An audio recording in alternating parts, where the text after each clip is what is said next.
And we are live. Hi, folks. Jack Spirko here, hosting today for our episode 21 of Unloose the Goose. We're talking about social media, specifically looking at alternative social media today. We're going to talk a little bit about privacy and where it fits in with all that as well, and probably get a little bit on crypto in with this, even though we just talked about it last week, because a lot of the new social media platforms are enabling us to exchange cryptocurrency while we are exchanging information, and some pretty cool stuff going on with that. Today we have in our illustrious panel, first up, John Bush. John, how you doing tonight? Pretty good. I'm feeling a little tired, but it's always good to be with you amazing human beings, rocking and rolling, moving and grooving.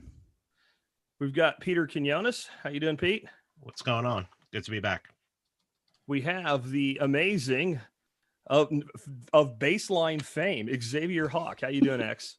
Welcome to Unloose the Goose.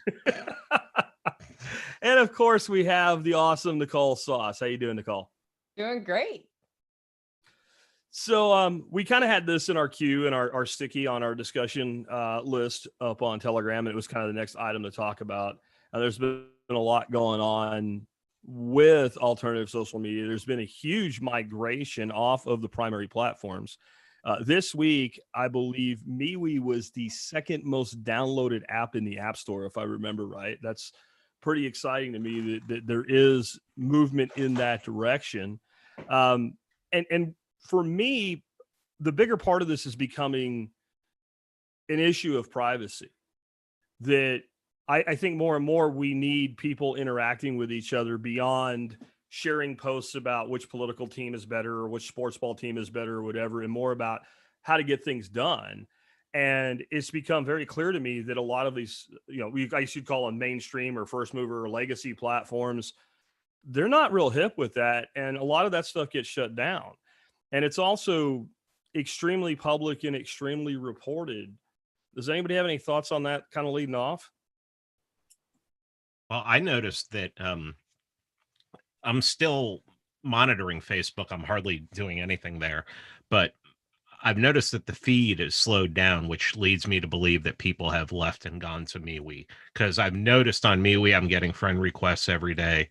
Don't nearly have as many friends over there yet, but I'm also getting a lot of interaction on my posts that I'm putting up on there. So I think finally people have just gotten to the point where it's like, we're done with these platforms that are going to monitor our content, censor our content, tag our content, and they're finding alternatives. I'm not going to Parler. I have a Parler account just so that I could get my name. I could reserve my name, but I'm not going to, a KYC place. So, it's MeWe's been fun so far. So I encourage anybody who's listening, go make an account, send me a friend request, and see if we can start building that up. Yeah, Parler, I just started getting interaction on, and I haven't done the verification, Pete, so I can't put links and comments right now.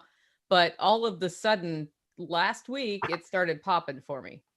And that was interesting, because I've just sort of if I put it on Twitter, I put it on Parler. That's how I've been interacting with it. And earlier this week, I was like, I'm just not grooving with Parler too much. Like, what's up? And people started talking to me, and I realized the problem is, with any social media, if you're not getting an answer back, because the purpose of social media is to interact with people, that's when it's hard to get really linked into how to use it, as a promotion tool, how to use it to connect with your customers. And by just asking a question, I finally saw how Parler is workable. Right. And then, of course, I should friend you on MeWe if we haven't already, because I don't think I've seen you there yet. But yeah, MeWe I've been invested in for a couple of years, and I'm glad I went all in on that. Just on the KYC on Parler, you don't have to do that. I guess, like you said, you can't. I didn't know you couldn't do links in the comments if that was the case. But John Mays says, John Mays is the founder of Parler. Of course, you have to trust that this is the case. That their whole thing with like your verification, that as soon as that verification is done, it's disposed of. It's not stored. There was supposedly a leak that showed the back end of Parler hacked by hackers, but that leaked photos or screenshots or whatever was all WordPress back end, and Parler's not built on WordPress. It was kind of a publicity stunt. So I don't know if that's part of why you have that opinion, Pete, but I have some other negative things to say about Parler, but KYC is probably not the big concern I have there. I haven't invested. Pete, do you want to answer or? No, go ahead. Yeah, I haven't invested in MeWe as much. I got my username. I try to get my username at every new social media platform. But I posted a couple times in MeWe and it really never went anywhere. So I wasn't too thrilled about it. I've gotten like thousands of views on Parler. So I've been putting time there. But you know, with what's happening with YouTube right now, like I'm trying to like, I wonder if I can post directly to Odyssey, for instance, or if I have to post to YouTube for it to go to Odyssey, or if they pull my shit on YouTube, does that mean everything gets pulled on Odyssey? That's a question I have for this episode. I can give you that one. That's easy. First of all, you can upload straight to Odyssey if you want to. Mm-hmm. There's no real advantage to doing that though if you're also going to put your content on YouTube. And I've just found it easier to upload to YouTube. Yeah. And then let Odyssey import it. Let's say YouTube decides they hate you because of baseline and they want to get rid of you and they completely delete your channel.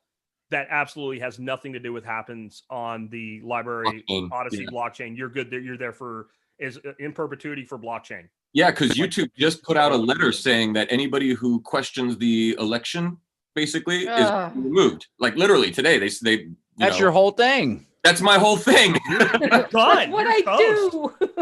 Yeah. Yeah. So I guess I'll be moving strictly over to Odyssey, Rumble, and what was the other one? BitChute. BitChute's pretty good network effect. My whole thing with these alts, I remember when it was like the wild west on Facebook and social media and like Twitter. It's like you could get away with anything, really. You could share the most baseless conspiracy theories till your heart's content. Not to be confused with baseline. That's right. Baseline's all about conspiracies. Come on now. But for me, it's like a quality over quantity thing. I still spend a significant time on Facebook because there's a lot of engagement there. But when you have Facebook and Twitter, it's a lot of the masses, right? Oftentimes they don't even understand deep concepts that we talk about. And then more and more on these alternatives, I'm a fan of Float, which is one of them we can talk about. It's the remnant. It's like us outcasts. It's folks that aren't really accepted by the mainstream. We don't buy into the mainstream narrative. And I think there's a good opportunity to organize and engage that base and kind of leave the masses by the wayside. But there's also a strategy where you can kind of pick off folks from the fringes of the masses that are kind of like, I don't know about what's going on here. You kind of provoke them and then you bring them over to what we're doing. Did you see what happened to JP this week? JP Sears. So JP Sears, like the guy, like he's hilarious. He wears like the headband. Yeah, exactly.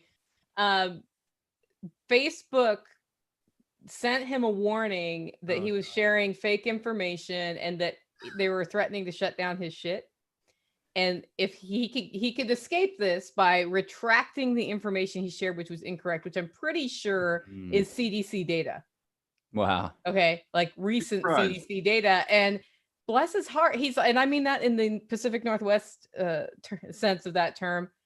He's like, not the Texas one. He's like, fuck you, or man. Georgia. I'm all in. And he's like, no, I'm not gonna let you tell me what to say. So that has gotten a lot of people interested in the last 2 days in Parler and MeWe. I think that's part of what has sparked, in addition to the people making lists and Facebook after the election influx, like JP just kicked another one off yesterday, I think it was. Nice. I'm trying to figure out how I haven't gotten anything on YouTube yet. I mean, I did an interview with Knut Wachowski, who basically anything of his gets taken down. Not only did they leave it up, but they monetized it. Nice. Wow. And I'm like, and I'm like, okay, this is either telling people that I'm a Fed or it's a counter operation. Yeah. Or they're just setting me up and they're just going to like nuke everything. Yeah. I mean, wow. I have no idea. How many views did that video get though? Because what I found is like, I don't get spanked when I throw up a video, no matter what I say, if it gets like 2,000 or 3,000 views, but if it takes off and gets 10, 15,000 or something like that, then you get the spank, right? Like that happened to me as it gets TikTok. Traction, they want to beat your ass down. But if it doesn't go popular, then they don't tend to do anything. Because I've had a bunch where I'm like, hydroxychloroquine absolutely cures COVID. I dare you to ban this video. And nothing happens. But like 12 people watched it. You know? But if it takes off, next thing you know, you get spanked. That happened to me on TikTok. I got up to like 15,000 views on a video, and then all of a sudden, like I got all of these videos removed. And now whenever I post something, it's not getting past like 1,000. Wow, it's so They weird. throttle your ass too. Yeah, I only have 600 views on that video, so we gotta all share it. But is it on Odyssey too? Let's share it, see if we can get share each other's stuff. Yeah. I only do audio. I never put video, so it's like, I mean, it still amazes me that people listen to audio on YouTube. Yeah, they do. Yeah. I just why? And then you'll go into the analytics, and it'll be like, the average listener listens to this for 12 minutes, and it's an hour long. And it's like, maybe they're listening to it to see if they like it, and then they'll switch over to like a podcast catcher, catcher platform or something like that. The YouTube app is pretty useful as far as it's able to stick around in the background, and people can put it on their television, or you can use it with Android Auto and stuff. So, it's authoritarian, but it's a pretty good bit of technology, except for the whole new world. I use it as my radio in the car. So here's the cool thing on Odyssey, one of the alternative platforms. If you're a podcaster, you can actually upload your MP3 file to Odyssey and just throw like an image up there for like a cover screen or whatever. So it's another way to put your content out, which is really cool. And then the fact that you can get tipped in 3-cent LBC coin is kind of cool too. Heck yeah, that is cool. So what's a good alternative for Twitter then? Parler. Sadly, Parler? I say Parler. Sadly Parler because it's, I've done what I can to try to push back on the right wing echo chamber, but my God, out of 20 parlays, 19 of them are MAGA, right? Like it's not even that I care so much. It's just like, okay, can y'all just chill? Talk about something else? Anything else? Put a picture of your cat up? I don't know. Yeah. But I think that like numbers come first and then discussion expands. Like almost every platform ever that was successful started out in some form of niche, didn't it? I mean, wasn't Facebook really a place to pick up college chicks if you went to Ivy League school or something? And then it became everything. Like, but it took numbers to do that. Yeah. I would actually be sad now if I didn't use Twitter. I never used Twitter up until this past year. And I just have to say, Peter is my spirit animal on Twitter. His Twitter game is off the charts. I love it, but like I don't get much reach there. I find that like really I'm mostly getting a lot of interaction and everything on TikTok and Parler. So like I don't like the whole like right wing sort of conservative bent that Parler is, and frankly the user interface is not the greatest for me. But I am getting a lot of cool engagement there. But TikTok is really, really like blown up. So I've found an alternative to TikTok because I didn't want to be on that because of the whole China owns it kind of thing. And it's called Triller. And it's like the American, Triller, like thriller, but without the H. And okay, now I have Michael Jackson going through my head. Mm-hmm. This is Triller. Yeah, so it's like TikTok for America. But it's not like America. It's not MAGA TikTok. What's the duration of because like TikTok, don't they limit you to like 1 minute? Yep. And what's Triller? Is it 1 minute? Yeah, I just take my TikTok videos with the branding on it and put it straight on Triller. I don't think I like that very much. That's cool though. I mean, it is what it is. Yeah. I've found on Parler, I get a lot more engagement than Twitter, but I feel that I've been shadow banned on Twitter for years because I have a presence about 3 times as large on Twitter as far as total followers than Parler. And I can throw the exact same post on both of them and something that's not, I mean, because I can blow up a post on Parler already. If I throw something that triggers the MAGA crowd and gets them all angry, I can get 80, 100,000 views in a day on a post if I trigger them without triggering them. If I just put the same basic thing on both Twitter and Parler, you would think that the Twitter would get at least as many, and I'm not even talking about interaction, just views. Just from a raw number of followers, and I'll get 4 to 5x on Parler over Twitter. Yeah. So I've had some of my really close listeners tell me, I thought you quit Twitter 2 or 3 years ago because I haven't seen a single tweet by you in 2 or 3 years. And that's why in addition to the fact that I think the people that run it are scum, my biggest reason for not putting any effort there at this point anymore is that it just doesn't give me any return. I don't get anything back from it, you know, other than if I see some of the shit. Like X is right, man. The shit Pete throws on there is the only reason I think I even visit anymore. That, and maybe I'll retweet something from a guest because I feel obligated. I mean, I was just putting up bait today to see, you know, not really bait. I mean, I actually agree with what I wrote here, because, you know, it's like you have someone who claims to be a libertarian who's talking about, oh, if we want to end the lockdowns, we got to take the vaccine and everything like God. that. And Why is I that said, even a libertarian thing? and so somebody said a better choice is the Second Amendment. And the person goes, oh, are you going to shoot somebody? And I retweeted that and I said, and this is why libertarianism is properly described as astrology for suburban white people. It's true. I mean, so we all, like, we here know why the social media I love Twitter. Totally. I own Twitter. Yeah. So, like, we know why the social media platforms suck. They're centrally owned. They are basically mouthpieces for the Chinese Communist government at this point. And we wonder, like, why are people being removed? And it started, you know, kind of innocuously with like 1 or 2 accounts here and there that happened to be big. And then they went like full bore. It started with Alex Jones. That's right. Well, he's a shill, right?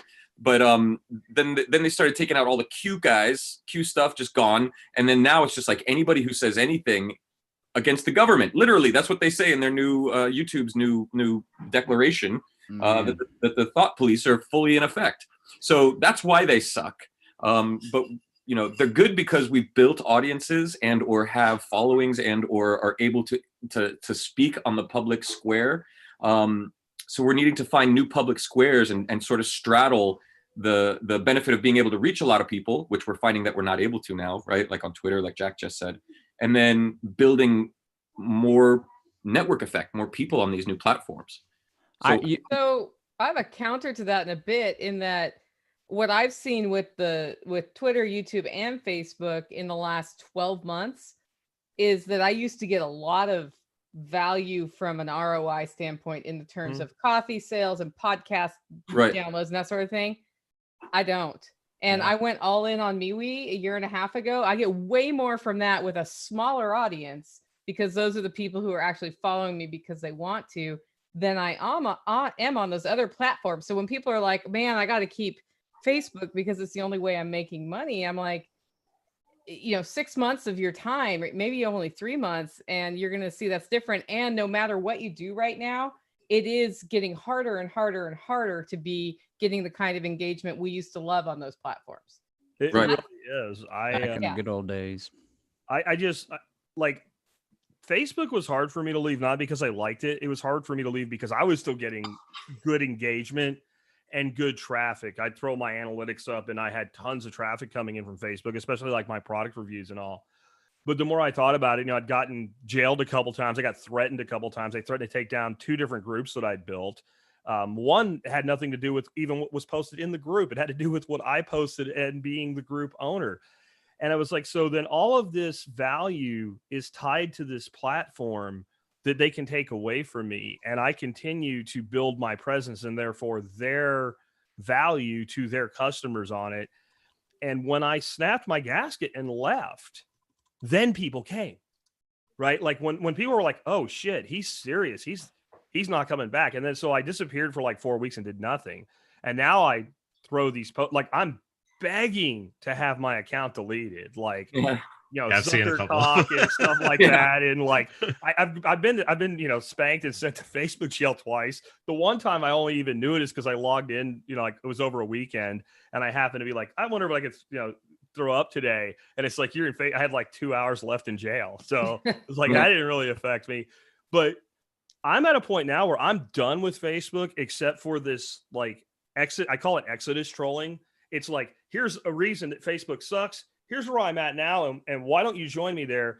And somebody asked me the other day, well, when will you stop that? And I'm like, well, when I start doing, if I do that like for a week and it doesn't result in people coming over to another platform, then I'll stop. But as long as I'm doing that and, you know, 40 or 50 people over the next 10 hours show up from Facebook, I'm going to keep doing it. I'm going to drag as many people as I can the hell out. You know, why not? I mean, doesn't that make sense? Like, we built our presences there. Don't we have some right I get, maybe right's the wrong word because it's not really right. Don't we have some impetus to take what we've built, if we can, with us before we're totally gone? I mean, doesn't that mitigate what you're bringing up, Nicole, of, you lose something by leaving?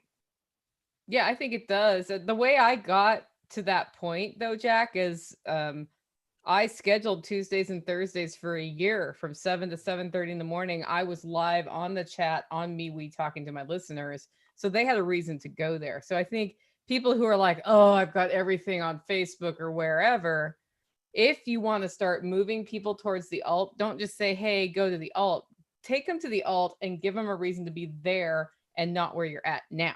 So do things over there that you may not do now. I never post anything. I am still like feed posting to Facebook and Twitter and YouTube, but I post on the alt platforms first and I converse on those platforms. And I mean, I might comment on Facebook if I make a mistake and forget, but basically I'm trying to put all conversation over there. So if you want to talk to me, that's where you go.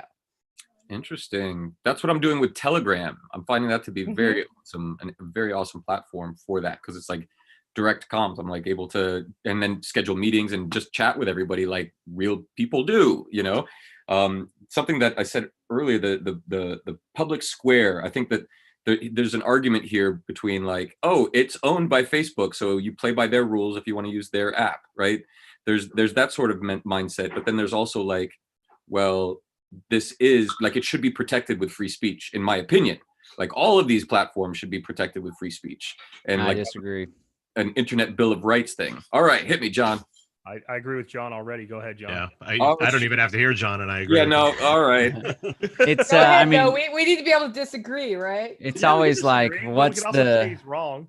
What's the true libertarian principle? Right, the What's the anarchist principle? And even if there was some legal way to regulate Facebook and Twitter, I wouldn't be for it, because at the end of the day, it is a private company. And to make some sort of public utility or public square comment, like, it's Facebook's servers. And even though we all hate Zuckerberg, the dude has worked his ass off for decades now to create what's a pretty incredible platform, and he owns the servers and he owns the software, and it's not open And the users. But Molotov cocktails and axes can end that. Oh, fight club style, like they take down the Visa servers. So yeah, I would never want it to be regulated, even if it means that my stuff is getting covered up and censored. That's what the market's all about. We go somewhere else. The market solution is competition, not regulation.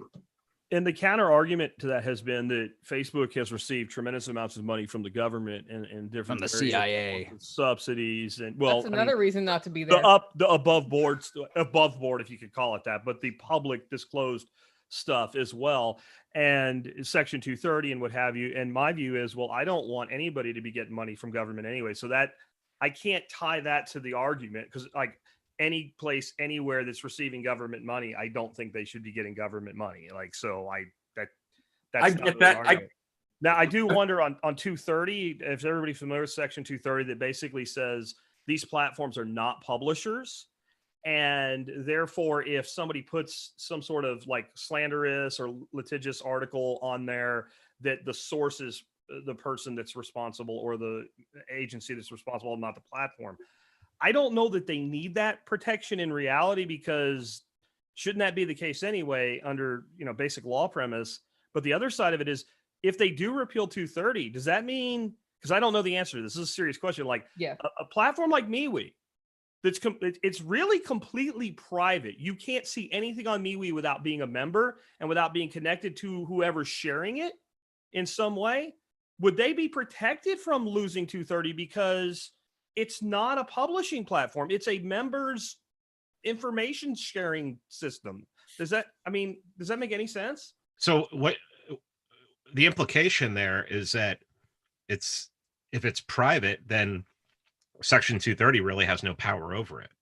That would be my thought. And Section 230 has already, about 3 years ago, they started taking Section 230 apart with the FOSTA SESTA passing that act, where they took down Backpage, where they said that any website that hosted, where there could be trafficking, stuff like that, then the owners could be held responsible. So they've already started chipping away at 230 with FOSTA SESTA. But yeah, your argument about MeWe being as private as it sounds and everything, I mean, would 230 even have any bearing on it? I don't know. I mean, I've been that's like I always have punch lists. Like, this company should do this shit because Jack Spirko says so, and I've always said, like, MeWe should let me make my profile public, so that when I link to it from my website and somebody goes and checks it out, it's not like you can't see dick until you join, right? Right. And I get why they're doing that, because it increases membership. It also increases my privacy in ways. But as a brand, you kind of want a forward-facing communication. But now that I'm like going, well, maybe I can't think of his name now. The guy that Weinstein that founded MeWe's, maybe he's smarter than us. He seems like a good dude. And what do you guys hear this though? Like, well, what are we gonna do when MeWe does what Facebook did? Like, that's the big objection everybody has. And I'm back to, if your aunt had balls, she'd be your uncle. And my other thought is, like, does that even make capitalist sense? Like, if you build a platform specifically on privacy and open discourse to then flip, because I know people say Facebook did that, but Facebook never ever really promised. They would say stupid shit, but they never promised that's what they were doing. I never felt it was built on the concept of anything other than we'll do whatever the hell we want. Well, I think if ever it's owned by one or a small group of individuals, then it's subject to that possibility that they decide they're going to flip, whatever it might be. Maybe they get a silver and lead, offer. And, so it's like, okay, so how do we decentralize that and make it so that it is owned by everybody who's using it, right? You have to, like, if you, like with Fire On it, for instance, we're almost about to go live, by the way. What? Yeah. When? Things are good. What? All right. Yeah. So, but it'll just be like a straight social media platform. But what we'll do is we'll make it so that to be a member and to use it, you have to own it. You have to be a shareholder or buy into it and be a member owner. So then if somebody wants to come and buy it, then it's like, well, sure, we have to put a vote to everybody. And if they want to do it, then that's up to them. But, like, I hope you have a permit for that. Exactly. You have to have he has the same permit I do, I'm pretty sure. Yeah, exactly. So, like, even with MeWe, it's like, yeah, they could flip. I mean, just like YouTube did flip, just like, Parler could flip, like they could be, conservatives one day and then bought out by fucking China. Who knows? Not that they would, but my point here is that whenever you have a centralized control system, it can be corrupted and flipped. Well, the other thing is, if we really trusted markets, right? Well, that was my other question. Do you really? Then, like, okay, so MeWe gets corrupted 5 years from now. There will be another alternative to MeWe if it does that, if there is demand for it. And there's clearly demand for it because people are catapulting to MeWe right now because they finally realized, oh, Facebook isn't free. Well, no shit. Well, it takes some people longer than others. So I also think that maybe if this happens again, the movement will be faster, more rapid, and more definite, right? Because I think if we really think about this logically here, let's look at Facebook and Twitter as the two big dogs. Most people, especially in our kind of age demographic, from John up to old people like me, right? Our first real long-term relationship with a social media platform was either Facebook or Twitter. MySpace, yeah. Been on, what was Tumblr or something like that? But really, I'm talking long-term live journal, committed relationship with a platform, right? Like a grown-up relationship in romance, right? Was with one of these platforms. Well, so when you've been with the platform with your committed relationship for like 12, 15 years, leaving, and the first time you've ever left something like that is hard. It's a sunken cost fallacy. Right. Yeah. Like, and it's in our heads, but I think, like, people are moving to MeWe right now. This year they went from 3 million to 11 million members. Really? Wow. That's growth, guys. It's not, Facebook's still laughing at that, but that's growth. That's a lot of freaking people. And their biggest segment this month has been out of Hong Kong, believe it or not. So that's kind of cool too. Infiltration. So my point is, if you burn these people, these are people that already have stated when you screw us, we'll go somewhere else. And they've been through it once. Like if you notice, like second divorces happen a lot faster tending than first divorces. And I think that pattern would hold in social media. And I think we said a couple of weeks ago that I think in social media, we need to be like a swarm. We need to be like money, which we kind of are, right? Users are money online, and money, in the words of Peter Schiff, goes where it's treated well. And if we're treated poorly in one place, I mean, I think about people that like risk their life to climb over the Berlin Wall, and somebody crying about leaving Facebook. And it's like, I mean, nobody's shooting at you, man. Just go. Yeah. You can go back. They'll take you back. You know, if you change your mind, just. But we are creatures of habit, and switching the UI from Twitter to Parler, I'm like, how does this work? And it takes time, and I get consternation, and I'm like, oh, fuck this, right? And I think, and I have more patience, I think, than most.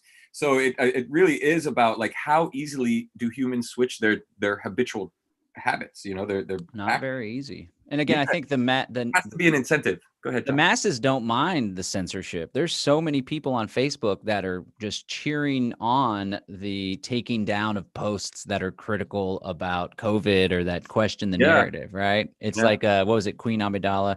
So this is how liberty dies, to the sound of thunderous applause. That's always a good one. And that's always how it is. So I think there's always going to be people there. It'll just be the rebels. And hopefully we mirror the same thing where we all exit the smart cities and the control grid, and we're all living out in Jack's backyard or on the seastead or in our little intentional community out in the woods. Well, that happened on MySpace. Like when they sold out to Rupert Murdoch or whatever, everybody left. Like it just became like a ghost town overnight. Yep. You know, functionally. And not because there was a Facebook to go to, and everybody was like, oh, fuck this, we'll just go use Facebook now. And then they did. So as these things are unfolding in our socioeconomic, you know, geosphere, noosphere, I think, you know, MeWe, these other platforms become the places to go, and people are going to explore until they find one that like actually sticks, you know? You know, the interface thing is interesting. I hear that about MeWe more than anything else. And I'm like, I couldn't understand it. God, the same as it's the same as Facebook. And I think the one thing that stresses people out or whatever is that it does have more chat functionality than Facebook. Yeah, and when you're sitting on the, especially on the desktop version, when you're sitting on the main page and you see your groups and you click on one of those groups, it's a chat. It's not the group. There's a thing at the top for groups. That's about the only big difference. The rest of it, other than it doesn't have marketplace, which I wish they did, is literally the same. It's like they copied the interface. You can't advertise on it, I noticed. I've been seeking, I may go ahead and do the KYC on Parler just so I can advertise my Kratom. So early on when I was doing Kratom advertising videos, when I ran this brick and mortar bookstore, I was getting a lot of traction from just videos of me talking about Kratom and drinking some and kind of being funny. And then Facebook started banning me for Kratom, unfortunately. They finally said why, because it's illegal in 6 states. And they say, because this is a global platform, we want to exercise, we want to have it evenly distributed or evenly applied, even if it's illegal. The vaccine is not approved in every country yet, so they shouldn't be talking about that on Facebook. If only they were consistent. But Parler does ads, but you have to do the KYC. It might be worth it. MeWe doesn't do ads, unfortunately. Float does ads. Nobody's mentioned Minds.com. That one had a lot of promise, and it like interfaces with the Ethereum blockchain. But there's not a big network. There's not a big network effect going on over there. They do have porn though, so that's kind of cool for people that aren't me. Mine just seemed like a pain in the ass to set up and do anything with. It seemed complicated. 2 years ago, Minds was fine. You would get tokens, you'd earn them, you could use those tokens to increase your visibility. You know, 1,000 people would see whatever you were posting. I would do that with episodes. And then he got venture capital from Patrick Burns' company. Went on Joe Rogan a week after he was on my show, and then like a week after he was on Joe Rogan, all that stuff stopped. It was just like it was like they came off and he said, I'm going to slow information down. You were only allowed to use 1 token a day now in order to spread the information and everything. And I got a bad taste in my mouth because of all the venture capital he had gotten, and then going on Rogan, who I consider Rogan to be like a gatekeeper. Yeah. So I think that he went on Rogan. Somebody contacted him and said, slow down there, buddy. Huh. And then all of a sudden you started seeing all these changes. And now I go on There's- there and it's like, I don't even know what the hell's going on that thing. There's But not a why- lot of network effect at all. Why would they do that? What's the benefit of doing that? I don't know. Somebody that Got a didn't lot. want it to work, Somebody paid him money to complained. shut up, and his advantage was he got money to shut up. Or maybe they found some expert consultants that said it was too much. I want to plug Float because a lot of these programs we're talking about are made, it's like some company, we don't know them, they're great. Although Homeboy from Parler sure is pretty active with the community, so that's pretty cool. And apparently him and Jack have engaged and stuff. But Float, you can go to float.app. I'm going to see if I can share my screen actually here. We've never done this before, so we're engaging in experiments. So Whoa. people can probably see I the can screen. see your screen. This is a Float. Awesome.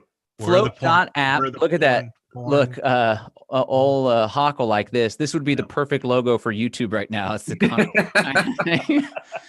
But Float.app, there's an app also, and this is made by Aaron and Kingsley Edwards, who are very active in the voluntarist and cryptocurrency space. I met them down at Anarchapulco.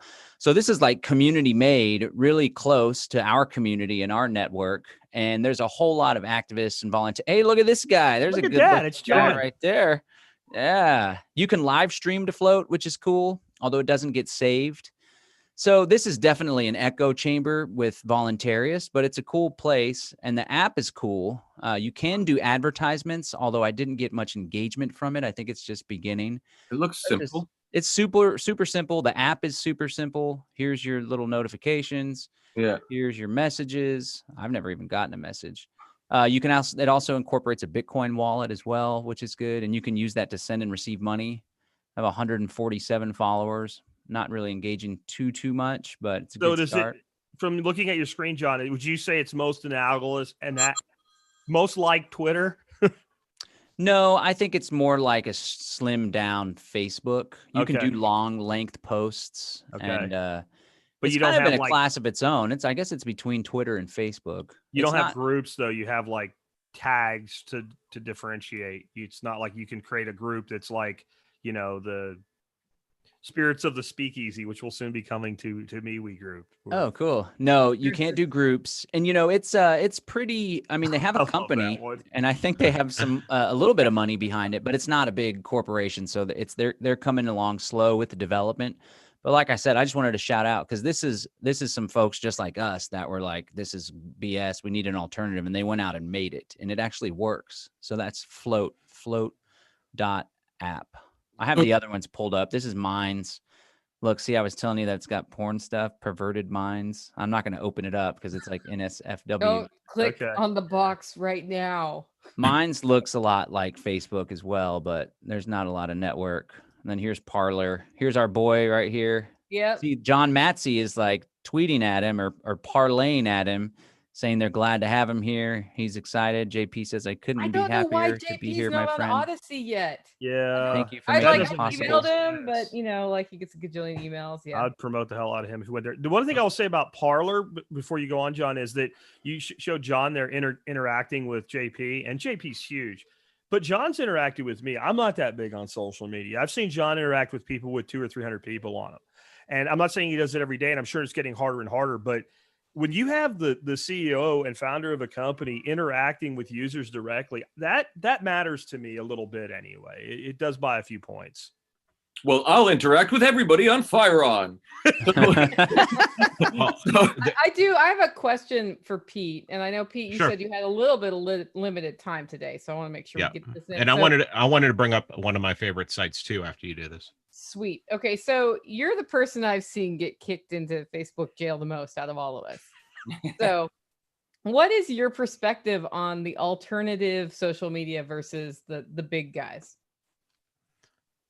I'm just going to stay on I'm going to stick with the big. I mean, I was going to say I'm going to stick with the big guys until, and I'm talking about Facebook. I can't leave Yeah. Twitter. I'm addicted. Facebook, I could take it or leave it. Basically, all I'm doing right now on Facebook is when I have a new episode out, I throw it up. If I write something up on my Substack, I throw it up there. If I have something really incendiary that I put on Twitter, I might throw it up there to see how people react to it on there. But for the most part, I'm on Twitter and I'm going to MeWe posting a lot more on MeWe and getting a lot more interaction. Plus, Tom Wood's secret group is on MeWe now, and Dave Smith's secret group is on MeWe now. So I spend more time in there interacting with people that I know, that I actually know IRL. So yeah, so that's what's keeping me on MeWe a lot now. Okay. But the site that I wanted to bring up is lbry.com. Oh yeah. Mhm. And the reason I love them is, like, when I upload something to YouTube, it immediately goes there, and it can't be taken down. It goes onto the blockchain. I think the user can take it down, but I don't think that it can anything can be taken down from there. So I'm basically using it as a backup. Like, my documentary is on, like, I think at this point, like 50 different accounts have versions of it up on there. And yeah, you just can't get rid of it. So just, Well, I don't know I if think- you know this, Pete, but Library and Odyssey are one and the same, sort of. oh, I didn't know that. So I've had Jeremy on TSP twice now, and Odyssey is kind of their direct YouTube competitor. So the Library blockchain is where all of the content lives, and where the LBC coin moves around and changes hands, which is basically a Bitcoin fork. They wanted the ability to do more and possibly actually say, no, this can't be there. And Jeremy was very clear. They're not talking about censorship, but there's certain things that if you want to be having relationship with advertisers, you can't have. And I'll let people figure that out for themselves. And it was also the case that things like simply making a like and dislike type button and some of the features were easier if they created Odyssey as a GUI. So when Odyssey was launched, every library creator has a matching setup over on Odyssey. So I follow you on Odyssey. I've tipped you on Odyssey. Is it an app? Well, It's not an app yet. It's just browser based. It's ODYSEE because they were working. But that's what they'll make an app. I don't know if they have a library app. Pete, if you're posting have a to library the app. library, it goes straight to your Odyssey channel anyway. Yep, it's on both. Because if you I want to didn't put even know audio about it. on Odyssey, you can't. You have to do it on the library, and then it goes over to Odyssey. But you can't. It won't let you do an MP3 on Odyssey right now, or at least as of. And I assume Do the an sign in is just the Oh, same as it won't let me do it. I have to go to the library, and then it goes. Remind me back door. I'll talk to Jeremy. We'll get it squared away for you because it's supposed to work. It works for me. Oh yeah, it does not work for me. Okay. BitChute has a lot more people at this point than Library, but it's always getting jammed up. And I noticed the people that comment on videos on BitChute, they're freaking haters, and like it's got the trolliest of the That's trolls. because there's insane people there. Yeah, big time. And they're like extreme, like they will jump down your throat. And we're like, I'm some part of some conspiracy apparently, and Derek Bros is a shill and stuff. But there are a lot of views, a lot more than the work that I've put on Library, I should say. That's BitChute. It's kind of hardcore. I don't like the people on BitChute. There's a lot of questionable material on BitChute as well. Yeah. Like so the what? reason I've really liked what Library's doing and Odyssey, which again, they're kind of the same, they're the same world, is that they actually created a social media site. Now it's all video and content sharing. You can do video or MP3 on Odyssey. You can do video, MP3, or like blog posts on the Library side. But the beautiful thing is you set up an account, you have a crypto wallet for LBC coin. You just watch videos and they give you some. They seed you with some just for using the platform. Mm-hmm. Then I watch Pete's video and I'm like, that's an awesome video Pete did. And I'm like, send Pete 2 library coins. And it just freaking works. Yeah. It just works. There's no like go over here and set up a wallet and like so it's this I'm signed into Odyssey right now. Yeah. Yeah. It's this awesome onboarding. I will say if you have a YouTube channel and you have a number of videos on it, when you import them into Odyssey, and Jack taught me this, is like it might take a week or so for all of those videos to be transported over there. But now every time I upload to YouTube, it goes directly to my Odyssey channel. So I haven't even checked in there. I should go to Library and see if it's there as well. It should. What's your username? YouTube videos are large, like over 2 gigs. They won't come over. So like I need to manually. I know it sounds crazy. They will now. Anything that big, but I need to manually bring a couple of like training webinars in There They he will is. now- Yeah. They will now for new people. Like if you went early and they Oh, I had have 22 followers. Look at that. pretty much now everything comes over from. Oh, I'll have to. I mean, I might have to reach out to tech support again because I've got If- like my crypto video that everybody loves on YouTube not in there yet. Really 'Cause re-upload it. huge. It's a There he webinar. is. Yeah. Re-upload it as a new Yeah. video. Y'all remember this video that almost broke the internet? Oh my god, This was was the the most fun. best. this was This was So so the other good. thing I like about Odyssey is I can take this video if I love it and I can put it on my channel, which you can't. I haven't figured out how to do that on YouTube. Really? Oh, like- repost? John had a Look great at that. video the other day, and I was like, I'll repost that so people who follow me see Look it. at that. And that just facilitates more sharing among channels. And I think that's better as a social network. So can I take these Odyssey videos and post them on other platforms? Jack, I think you were saying something about that Yeah. earlier. Like I could you put that can on Parler. just take the link itself and drop it in, and there is if you go back to one of to the video itself, there is an embed link, I believe. I don't ever use embed, so I'm not sure. But Right. I thought, yeah, right there. There's Right there. Just like YouTube. embed. Yeah, you can embed it, or you can just do a straight link. And if you do a straight link, Would that work on Twitter? it Yeah. works fine on Twitter. It works on Facebook. The only place it doesn't it works, but it doesn't display well is on MeWe. On MeWe, you get the verbiage and a link over to it, but it doesn't show the screenshot. But it just- would show the screenshot on like Twitter. See, like- that's what it does for those that are watching the video. If Yeah. you were to share that, it displays. Well, I'm pointing like anybody can see me. it displays the displays without the text. screenshot. Yeah. I noticed I'm gonna Parler reach out doesn't. to Jeremy about that. And see if Parler there's anything doesn't they get can a lot do. of the It might be pictures, a too. simple little, yeah. Cool. Now, on that note, I kind of wanted to talk a little bit about how crypto and social can come together. Before you do, can I talk about two platforms that are not video but are crypto platforms? Go for it. The Hive blockchain. A lot of great researchers are putting a lot of their material on the Hive blockchain, and much like Library, there are different user interfaces for that. So, like 3Speak is one, but the Hive blog, like that's blog posts, right? And you can get tokens and coins for that as well. But it's also, and you can see the prices there. Actually, like how much people have made, it looks like $55. Yep. in So crypto. that's right. And so if you want to, and I know other organizations are doing this as well. Like what used to be what was it? It was a popular crypto one, and they'd pay you in coins. It's changed. Steam it. Steam it. This is kind of like a fork. The Steam It community got disillusioned with the Right. developers doing some funny business, and so they started Hive. It's very Protecting similar. Is it a pain in pedophiles? the ass though? Because like I try Maybe to do so. Steam, and I'm usually able to figure things out. And after like 20 Dude, minutes same. to set it up and link the two together, I was like, I literally do not have time for this. It was a challenge for me as well, and I actually didn't complete the setup because it was too complicated. And so evidently 3Speak is a way that you can do that onto the Hive blockchain. It's easier. And then so that's a good one. And then there's another one. Steam It got turned into FIO, I believe.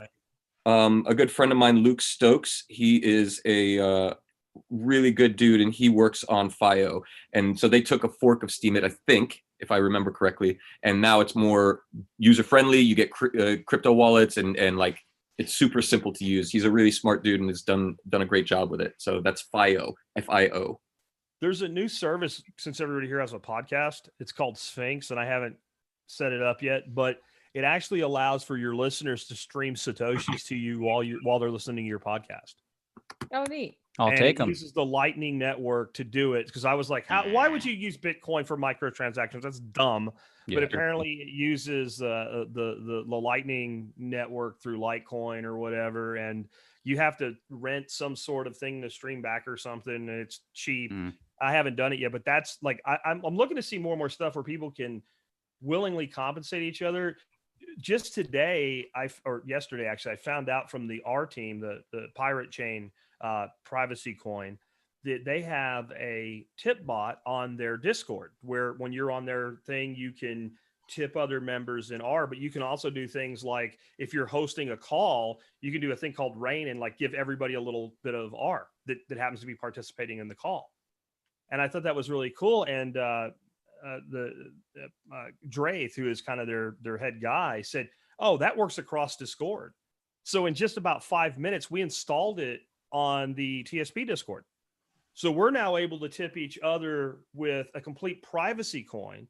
And as soon as you set it up, every user has a wallet, right? You just have a wallet, and I wouldn't go put large amounts of money in there, but with a simple command, you can withdraw to another address. Does that have to be Discord, or can it be anywhere, like Telegram, maybe? Discord, any Discord server. Yeah, okay.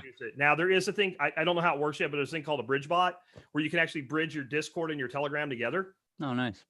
So that you, like, if you're doing customer service or whatever, you could sit on Discord and be answering Telegram at the same time. But I don't know how to do that yet. But to me, if we're going to have the ability to exchange value in cryptocurrency with people on social media, if it can be done with a privacy coin, it should be.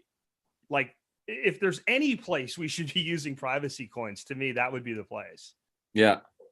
Without it being visible on the post or anything, like a tip, because some of the implication is like you tip someone's post and then everyone sees that they got money. You mean like doing it through the Messenger app or something? Well, with Discord, you would see, so-and-so tipped or whatever. There's ways to hide that. But, if it says that Jack tipped John $1 for 20 cents, I don't know that you'd have to go back and do an awful lot of math to figure out, how much John got from Discord people. I think that's a pretty, but the beauty with R anyway is I can give you the R address. You can't tell me anything about it. You can't tell me how much is in there. You can't tell me where it came from, where it went to. It's all on Zsnarks, and it's completely invisible. It's totally shielded. It's not like Zcash where it's privacy by option. It's privacy by mandate. There is nothing on the R network that's not 100% private, except when the coin is mined, it comes out to a non-shielded address. It immediately moves to a shielded address, and it is gone like a fart in the wind. I've seen people that they've said, okay, here's an R address. If you can tell me how much is in it, I'll give you all the money that's in it. Oh, wow. And nothing Was in it. No.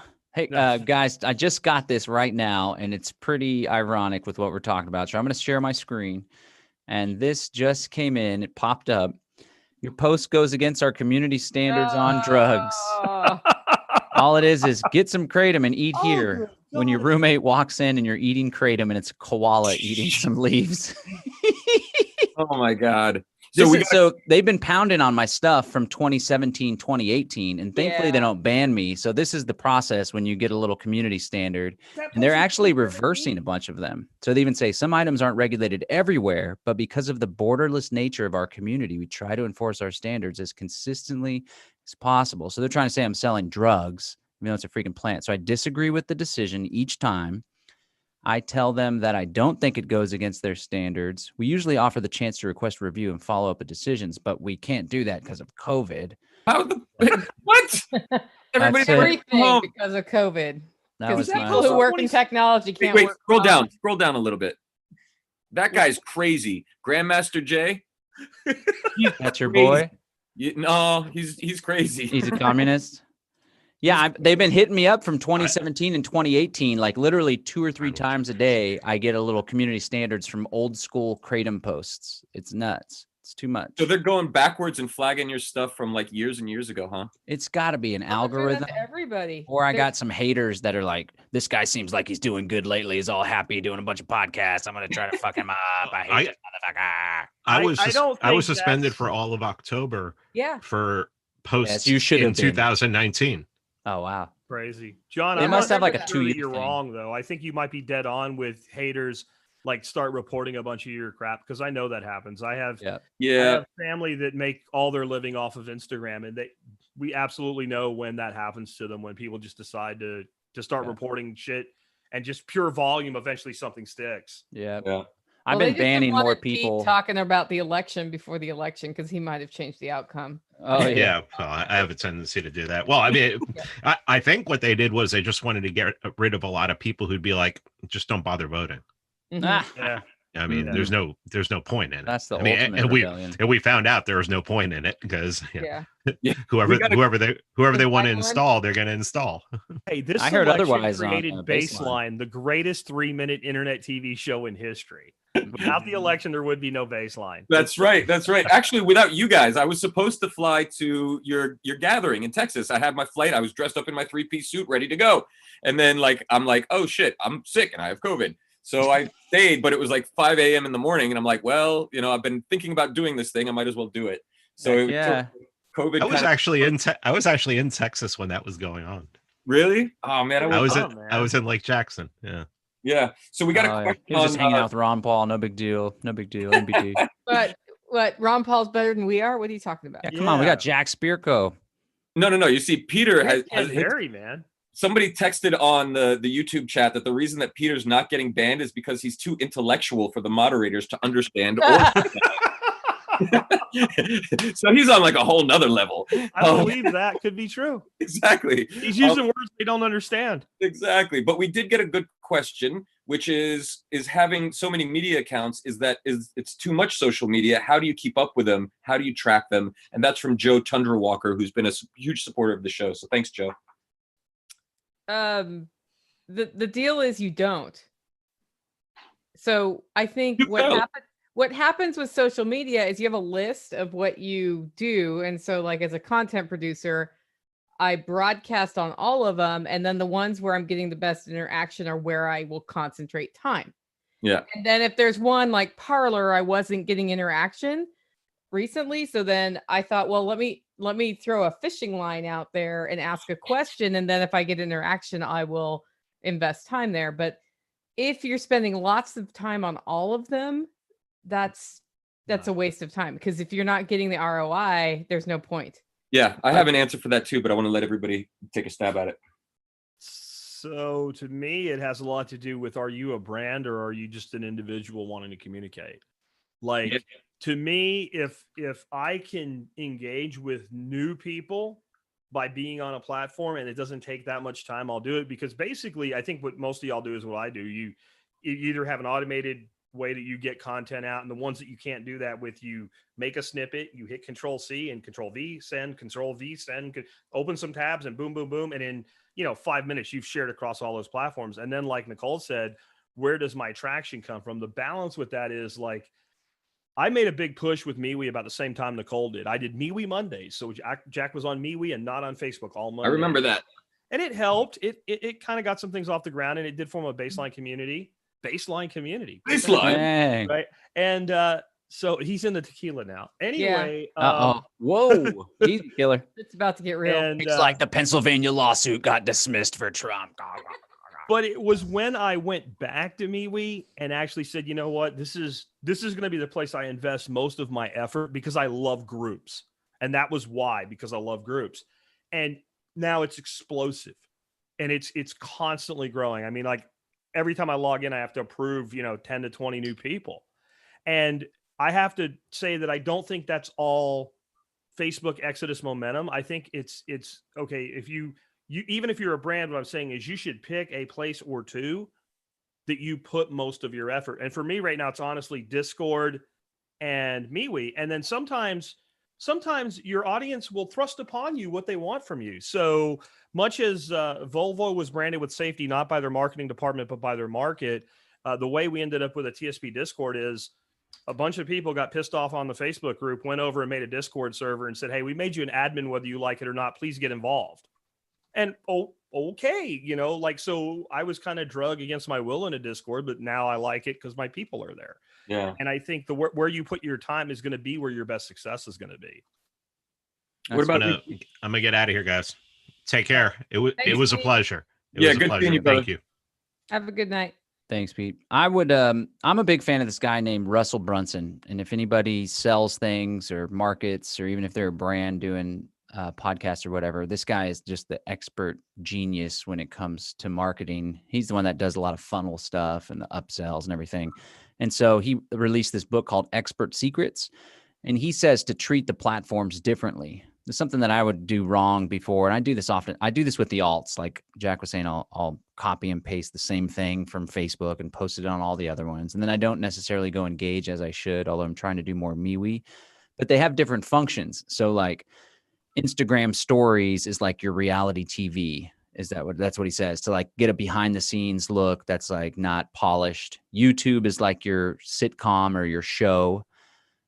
Twitter is like the quick little blurb. So you kind of tailor the content to the platform and what it'll resonate with the most. He also talks about how to game the algorithms, and you got to like contemplate what is it that this platform wants out of its users. Okay, then tailor my content to that type of stuff. But like Jack was saying, the best thing to do is to go deep on one or two, and really where you can build the following is you go in and engage. And it starts off with not much at all. And in the beginning, you're kind of talking to yourself and your posts aren't getting a lot of engagement. But every time someone does engage, every time someone puts their hand out, make sure you shake their hand back and you engage with them. And that'll help to build that relationship and help to build that trust and that fun and that connection. You know, and there's strategies on each platform, like you're saying. The reason, and I don't want to turn this into a commercial for MeWe, but maybe we are. The reason I like MeWe is there is no algorithm. You as a viewer decide how you want to prioritize the content you want to view. You can either see posts based on when they were made or the last time they were commented on, they bump back up to the top. You make that decision. And I've had people say, well, then there's going to be too much stuff in my feed. Why are you following somebody you don't want to see their shit? Mm-hmm. And conversely, when I follow Nicole, I freaking want to see Nicole's stuff, because like on Facebook, she'd be like, "Did you see the thing I put out today?" I'm like, "No." And my wife would be like, "You see the picture I posted of the grandkids today?" No. Right. But I saw some social justice warrior that's pissed off at me because the algorithm knew that I would tell him to go screw himself, so it put that in front of me, and that's not what I'm looking for in a platform. I want, and as a brand, I want everybody that said they want to follow me to see my shit. That's what I want. But here's the thing, right? So do we trust the market, right?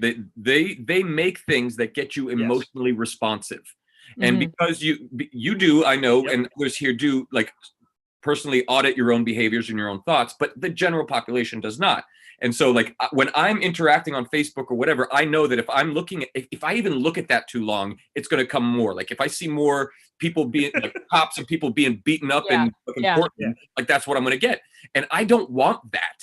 I don't want me to be gamed. What I want is I want to know what everybody's doing. Like I want intel on everybody, right? I want to know what they're saying, so I can determine, like how to respond to reality. I want all the inputs so that I can formulate some kind of response that's proper.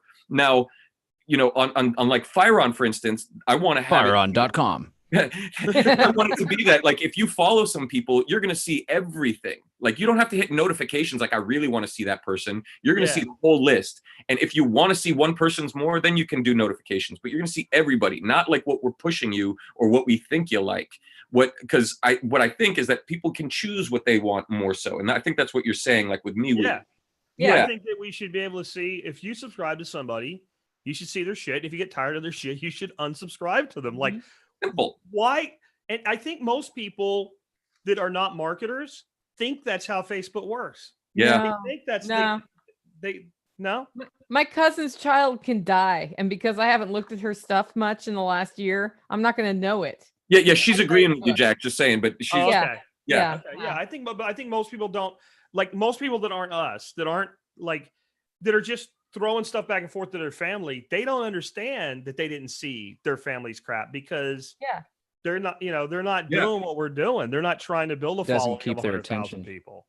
Right. That Social Dilemma documentary was really pretty powerful, man. That's what I was thinking about. Yeah. It's like a drug. They figure out what you like. It's nuts. They take three dudes and make them like actors, as though they're the algorithm, figuring out exactly how to manipulate John or Nicole. Yeah. And it made it really real. Like, and you're like, okay, they could never take the time to do this for the 2 cents they're going to make off Nicole today. But when a computer's doing it, they can do it to 1 billion people, no problem. And they do it good. I've noticed. They're good at it. I remember they did an experiment where it got published in the press that they were like deliberately trying to make people angry. And I remember being conscious of that during that period. It was a lot of police brutality and violence videos that I saw. Well, they showed you that because they wanted you to be angry, and they knew that was your trigger, right? And they did you see my trigger gif? No. I have Sean. it's on Giphy or whatever now of me, and it's from a video I did this week, and I'm like, somebody needs to turn that into a GIF, and like 5 minutes Nice. later, the trigger GIF. But they knew your trigger point. They probably showed Nicole something like people drinking bad coffee. Something. more Okay. relevant.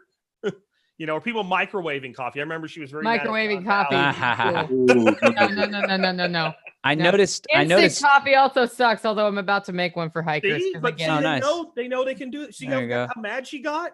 Yeah. They know that they can do that. She's And fired up. yeah. I noticed recently I've been trying to be more conscious about spending more time engaging and helping and building community within our crew and the Freedom Cell crew and our little Liberty community and crypto community, rather than debating mainstream normies, as they call them. I don't like to use that term. And when I made that conscious decision and I stopped engaging, I noticed, like, literally the week later, all that stuff was gone, to the point where I was like, where's all this other bullshit that I've been getting all messed up about? It's gone now. And like, I hardly ever see the folks, it's a trip. It's been good for me and my productivity, especially, but the algorithm works, man. It's nuts. It's That's crazy. why I like Telegram, because it's like you have direct interaction, and Telegram's a lot of motion there. Yeah.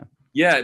But what the downfall is you don't have groups. Like in Discord, you have different chat, and so it's just like one long feed of like forever of all kinds of different topics. Like 3 people will be talking over each other, but like the group that we have is like so dynamic. People are talking about conspiracies, they're talking about wind generation, solar generation, how to build communities, and like it just needs to be parsed. Like the thing I don't like about Discord is like the user interface is not so smooth for me. You can do it, but nobody will. If you hashtag your posts, they'll all pull up under that hashtag, but no one's going to do that. It's on Telegram. Here's my strategy on that though. You go on to Telegram, or I do this on MeWe chat too, and you say, I've been gone for half a day. What's the cliff notes? And usually somebody's been paying attention, and they'll just bang it out in 4 sentences. It's like a bot, but it's real perfect. It's a person. But yeah, like that's been something. It's actually good for that person too, because everybody's like, oh, now that's the person. We try to admin. I try to put a purpose on a pinned post. Like we have a Freedom Cell group. It has over 560 people now. And the purpose of that group is supposed to be organizing Freedom Cells, real world strategies on how Freedom Cells can help us find more freedom, getting people linked in with the Freedom Cell community in their area. And everyone, of course, endlessly debates about this, that, and the other. And I've actually had to use the ban hammer, because I don't like to do that, because I'm a freedom guy. I don't like to go in there. I don't want people to think I'm authoritarian. But lately, people have been cheering it on. And I'll post like a GIF, like, give them the boot. And it'll be like a big old boot going like this. Right. Everyone's like, yeah, you're clogging up the damn feed. Get him out of here. Like Trump, get him out of here. We just yeeted somebody hard, and the person that wanted them yeeted, man, posted the greatest GIF I've ever seen. It was from the Lion King, where the baboon holds the baby lion up, but then it switches and he like pitches them off of the cliff, and it says yeet, and I'm like, yeet indeed, and we nuked him. So it happens. But on the stuff like even Discord though, and I like Discord, and at least you do have that channel functionality. To me, it's the gold standard for human interaction on a specific subject is groups, because then it's all truncated. So even the Discord thing on cryptocurrency, it's all blended together, where like our cryptocurrency group on MeWe, there's a discussion about the flare drop for XRP. And it's in that, it's only that thing, right? And so I really, my hope is that we eventually, and maybe it will be Firon, have something like that where it's very easy for people to exchange money. And I'm not really worried about them exchanging money for, like, when we have Spirits of the Speakeasy, I'm just saying maybe somebody has a case full of apple cider that wants to like have it go somewhere. I'm not talking about that, because that's going to be an individual kind of thing. I'm just talking about like, so what I've been thinking about a lot lately, one of my many fiction books I've read in the past was a book by a guy named James Redfield called Celestine Prophecy. And there's a lot of woo in there, but there's also some really interesting, like Jungian interpersonal relationships. And one of the prophecy components was that, and this was written in like early 90s. And one of the prophecy components was in the future that when 2 people met and they exchanged information and one person found extreme value in that information, they would tithe to the other person a contribution. And in like 1990, that sounded kind of dumb, Because like, I'm going to be walking down the street. Hey, where's 4th Street? Oh, it's down the road around the corner. Hey, here's a quarter. Here's $1. Yeah. Right. Yeah. Like that wasn't really going to be a thing today. And it, it's one thing that people are posting like, videos of Kayleigh McEnany or somebody impersonating them. I love or whatever, her. right. And maybe that person wants to tip the content producer, but I see real value exchange occur on social media every day. I see somebody going, I am flipping out trying to set this wallet up, and somebody go here, do this, do that, boom, and it's done. And if that's me, I'm totally down with throwing that guy a couple bucks. Like, not out of expectation, but out of, I think humans seek to kind of balance accounting on our own. Like we feel like, hey, I have a debt now and I'd rather pay it than owe it. And I can see an entire information economy where people are, and the most helpful, it's a meritocracy then, the most helpful people end up the most compensated. Mm-hmm. And I know plenty of people will do it for free. We've all done it for free for years. But to me, having that ability, because I see people in my audience that like do so much work for me, and I can only afford to like randomly pay people so much money. But I know that people in my own audience would like, because Nicole and I have so much overlap, we've seen how much generosity there is. Mm-hmm. But I think if that was made easy, and so I wish all these platforms that have some crypto component work the way that Library Odyssey does, where it just fucking works. Yeah, you sign up, you have an account, you send money, done. And if we can get there, Firon, then I think that's when's really that launching Firon.com. So I can't make an announcement on the date that we launch. I still have a couple pieces to put together, but it looks like it's going to be happening very shortly, either this year or early Q1 next year. And it will be without the wallets and without the IDs and all of that. It'll be just the basic MVP social platform where nobody's going to get, what we talked about. Nobody's going to get kicked off or censored besides like illegal stuff. And then my Kratom, come on. No. Yeah. We'll as we build out, then we'll add the components, the wallets, and you'll have like all the different cryptocurrencies. So you can just give to each other whatever cryptocurrency you want. And then of course the native like Earth credits, but those will be tied to like the dollar value or whatever. But my goal is like what you said, Jack, to be able to share merit, to be able to share value, frictionless, right? And like a lot of the blockchain hardcore folks, the libertarians, the original, blockchainers, like you have to own your own keys. So like, yeah, we'll do that. You can own your own keys and you're the custodian of your own wallet. But a lot of people don't really care. I mean, they have their money in banks and they really don't care. Here's the thing, like, so that kind of tipping enterprise, you're talking about small amounts of money. That's a spending wallet. Exactly. So my thing to that, when people are like, well, you don't hold your own keys in Odyssey, like, okay, so if you're right. mega rolling an LBC coin, send it to yourself and only keep a small amount of money for those transactions on there. Exactly. I don't think anybody's on a long hold on LBC anyway right now. Maybe they should be, but boy, I'll tell you now that. Did he just go silent on us? He did. I don't know. No. He was kidding. Okay, he was kidding. Yeah. Okay. Yeah. So, hey, we want to kind of get toward wrapping up here. Has anybody got anything that you want to cover? I got something. Yeah. Go for it. I bro. just want to re-emphasize. I know Jack's been banging on the Great Reset a lot on his program. Oh yeah.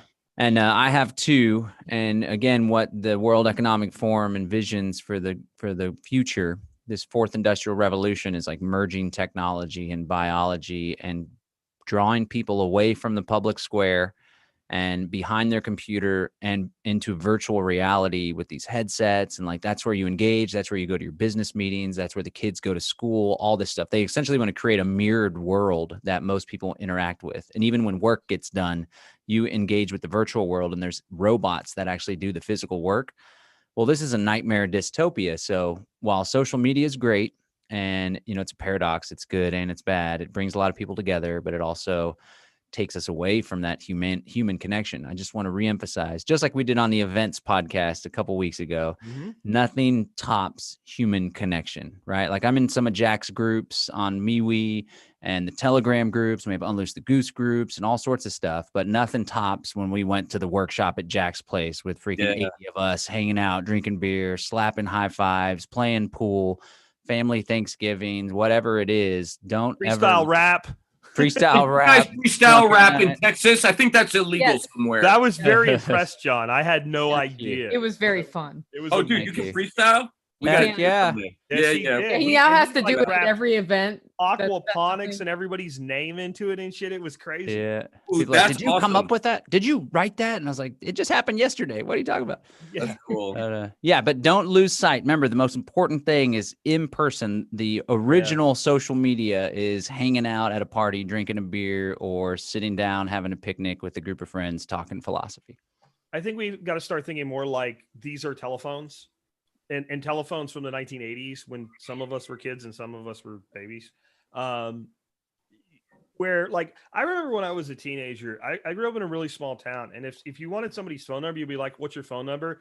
And they'd be like, 5910. That's all they would give you because there was no need to dial an area code. Everybody had the same prefix. And if you had the last 4 digits, you knew a person's phone number. So you could literally carry around half a dozen person's phone numbers in your head. Nice. And you use the phone to say, hey man, we're going to be like burning tires and drinking beer tonight out at Blackwood. You want to come? Like, and we need to be doing more of that. And that's why I like the group dynamic so much, because it leads to regional meetups. It leads to, hey, we're all going to get together and swap out some mead and homebrew. It leads to stuff like that. And I think that's what it needs to be doing. That's such a great point. Like it needs to be able to, like, your freedom cells, John. Like that's a online interface for the people who are meeting up personally. Mm-hmm. Like I want to know if there's one happening down here in South Florida, because I would like to get a hold of that. There's a lot of folks on the Freedom Cell map. Freedomcells.org has kind of a social media one thing. next month, dude. Nice. Okay. Nicole's a big leader in the rebellion now. She's an extremist. It's going to be a colonel in 299 days. Nice. It's my plan. It's my popcorn colonel. No. That's a breadcrumb for people that know. A colonel in 299 days. So I want to say something about social media, and it's that social media creates this world, right? And you exist in this world and you become invested in this world and you put your time into this world. And the thing this world does not have is not between 70 and 93% of your communication. So if you look at how we understand each other, how we exchange ideas, between 70 and 93% of what I'm communicating to you right now has nothing to do with the words I'm saying. Right. It's how I'm holding my hands. It's the intonation in my voice. If you are in the room with me right now, you are feeling the emotion come from me, because I think this is really important, right? Yep. And that is something that cannot be replicated in the social media world. And when you invest half your day in that, you're investing half your day in 10% of what you can really understand. And so understanding how social media fits into your life and using it as a tool and using it as a way to connect is great. But remember the other 70 to 93% and invest that amount of attention to that, because that's what moves you ahead. That's what brings our communities together. That's how we get the strong relationships. And that's how we're going to endure the Great Reset as functioning and trusting community members.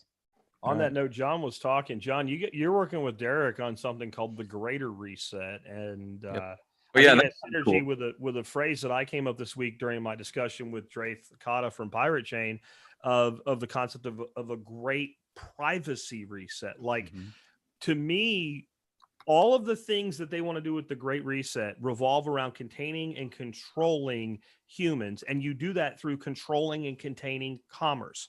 All forms of commerce, whether it's information, whether it's physical goods, whether it involves money or it's just social capital exchange. And you can't do that if you have privacy. That's why they want to strip privacy. And, Nicole's talking about actions here. The one action or one series of actions we can all take right now that we actually can do is to reclaim privacy. And when I came up with that in the show with Draith, what I said was, and it's when the term came to me, I said, if I think back to 1985, which is not as long ago as it sounds like now, and how people viewed privacy in 1985, let's take the COVID thing and throw it away for this discussion. It's not even an issue at law, just privacy, right? You take privacy in 1985 and you try to go from where we were in 85 to where we are in 2020, but you try to do it by 1986, There would have been politicians hanging like Mussolini on the street corners if they tried to make that move that fast from 85 to 86. They couldn't have done it. And so what we have now is a whole group of people who have never lived with that level of privacy in their lives. And part of what I kind of want to make my initiative for 2021 is I want to show people how to take that privacy back so they can experience it. Because I think once people have something, then they value it, then they feel it, then they experience it. And I would love people to be at a point of, if you take this from me, I will hang you from a light pole. I really would. I think that's where we need to. I don't want to hang people from a light pole. I want people to feel like if you try to take this from me, you're going to hang from a light pole. And I feel like that's one means of resistance that we can have. And I do think it involves feeling it, because like defending the right to own a gun, if you want your neighbor to defend the right to own a gun and they're wishy-washy, take them to a range, make sure they buy a gun, make sure they get a gun, make sure they know how to use it, make sure they own it. And then when they say, well, we're thinking about taking guns away, well, they want to take your gun away, not mine, right? Now they want to, now you care. And I think we need to restore privacy. And I want to hear more about what John and Derek are doing with this concept of a greater reset. If maybe I wasn't supposed to leak that term, I don't know. Sorry. No, that's fine. We're like soft launching it. And so Okay. essentially it is supposed to be a counter to the Great Reset. I'm going to share my screen one last time before we head out. It's called the Greater Reset. And so we have a little website together, and the World Economic Forum, who's behind the Great Reset, they are going to be formally announcing the Great Reset on January 25th in Davos. That's where they normally meet, Davos, Switzerland. That's what the World Economic Forum would do, all these billionaire oligarchs and powerful political leaders. And so we're going to do the Greater Reset. You can go to greaterreset.net, go greaterreset.net, and sign up for our newsletter so we can stay in touch. But essentially, it's just going to be a marketing campaign, just like the Great Reset is. It's a marketing campaign for like New World Order 2.0, so to speak. And so we're going to create a marketing campaign that, instead of encouraging centralization, instead of encouraging AI robots, instead of encouraging school from home and total control, essentially blockchain-based identity that can be turned off and on, central bank Fed coins, we are going to use this platform to educate people about how they can opt out, about permaculture and regenerative agriculture, about decentralization, about privacy, about encryption, about privacy coins, about how blockchain can be liberating rather than enslaving. And we are going to present alternative forms of community organization to counter their centralized governance model, because it's all just, their whole thing is all about centralizing and control and surveilling every single thing that every human being, not just every human being, every life form. Bill Gates, Microsoft is putting out a planetary supercomputer that's going to track and trace every bit of biodiversity on the planet. That's how diabolical these guys are. So we're just going to do a marketing campaign on the 25th through the 29th. Each night, probably from 6 to 9 p.m., we're going to have speakers on. Jack's agreed to participate. We're hoping maybe he could talk about decentralized food production, permaculture, and it's just going to be a platform to help people along in their journey to finding more freedom and sovereignty in this crazy, crazy world. And I'm just going to say with that, if you want a homework assignment, audience members, you can probably find a PDF of the Permaculture Designer's Manual, and chapter 14 is the last chapter in it. And this is a big, thick, giant book. So just because it's 14 chapters, it's not small. Chapter 14 is called Alternative Strategies for a Global Nation. And it is designed around individuals having control over their own areas in an autonomous way, and then interacting out from there as they see fit. Yeah. And building an entire economy on that. And in that chapter, and this is the chapter, by the way, all the permaculture teachers hate to teach. I love to, because it's like, let me tell all you purple breathing idiots about agorism now, right? Like, yeah. Let's blow your minds at the end of this PDC. But permaculture, and I should have said idiots, but purple breathers about agorism, because that's, and I'm like, then you can't say I did it, because it's like Bill Mollison wrote this. It's right here. Yeah. But in that diagram, there's one page of that chapter shows a diagram of how a group would create local economic autonomy, and how it would interact outward, how it would build its own banking systems, how it would do all of these things, and how it would only rely on the external banking systems when necessary. This was written in the 80s, by the way. And right there, the key to it, the local autonomy, is called LETS. And Yep. lets are just basically a local currency that you create for yourself. That's what inspired this whole journey of mine. Like I that guarantee paragraph, that fucking chapter. If Bill Mollison was alive today and writing that work today, the word "let's" would not be in that diagram. It would say cryptocurrency. Yep. Yep.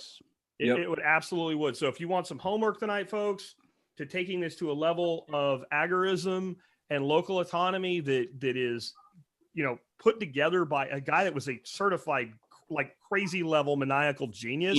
Yeah. Look that up. And just that one diagram, I'll try to, if I can find where my wife put my books, I'll try to just get a picture of it and we can put it up. I've got it buried on an old computer. That's in 2013, 2012, what like inspired the whole effing thing. So I got big hats off to Bill for that. Wish he was still I remember you sat down with me in California and you laid all out what you were going to do right then. Yep, that's right. John, I would love to be a part of the greater reset if you have some sort of availability, even if it's just to be a participant. Sounds amazing. Heck yeah. Yep. Fire Same. on would be good. Same. Heck yeah, y'all. Okay, so can I say something a little off topic? Yeah. Jack, do you sing the intro song to our podcast? I do not sing. Do you know who Full sings stop. it? We have an intro song? Bobby Hinson sings this. So Bobby Hinson, he's awesome. He is awesome. And he launched an album today at Senvorto, SENVORTO.com. And I just wanted to do a shout out to Bobby. Thank you for our intro song. And guys, if you like what you hear, and he has like a voice like what Jack would sound like if Jack could sing. If I could sing. Go over to Senvorto.com and just check his stuff out. He just like heard this idea of the podcast, said that sounds badass, and made the intro and send it to us. So thanks, Bobby, for that. And guys, check out this album.